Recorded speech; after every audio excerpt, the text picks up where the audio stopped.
لولو تعالي نسلم على تيتا. انت ازاي تتكلمي مع ابوك بالطريقه دي؟ انا اسفه بس انا مش هعمل في بنتي اللي انتوا عملتوه فيا. ليه ان شاء الله؟ كنا عملنا فيكي ايه؟ بابا انا ما كنتش طفله سعيده، ولما قلت لك انت وماما ان انا محتاجه اروح لثيرابيست انا ما كنتش بتدلع.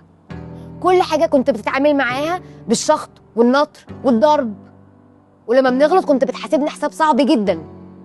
بس انت لما غلطت محدش حاسبك. عارف انت لو كنت عايز تحجبني عشان انت خايف عليا او عشان انت مقتنع ان ده الصح كنت هقول ماشي، بس انا عارفه ومتاكده ان انت كنت بتعمل ده عشان ما ينفعش بنتك انت ما تبقاش محجبه. كان نفسي بس طريقتك تبقى كويسه معايا. وانا الحقيقه كان نفسي ان بنتي تكون محترمه اكتر من كده. انا تتكلم مع ابوها بطريقه احسن من كده.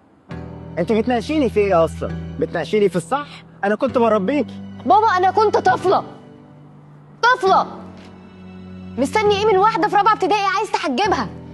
ما اكيد هتقلعه تاني. انا كده كده كنت هاخد الخطوه دي، بس كنت محتاجه شويه وقت.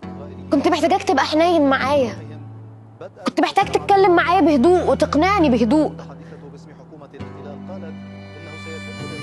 انا في يوم عمري ما هنساه يا بابا. قعدت طول الليل عارفه ان احنا خارجين تاني يوم، فبدعي ربنا يا رب يا رب يا رب ما يضربنيش علشان البس الطرحه، ولو ما عملش كده هيبقى احسن اب في الدنيا.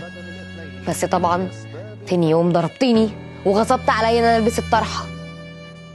خلتني طفله بلعب في الترامبولين عماله ابص على البنات اللي حواليا وغيرانه منهم ان هم بيلعبوا براحتهم ولابسين براحتهم وانا لا. خلتني ابقى كارهه شكلي ولبسي، خلتني اتمنى يبقى عندي اب تاني. خلاص روحي دوري لك على اب تاني.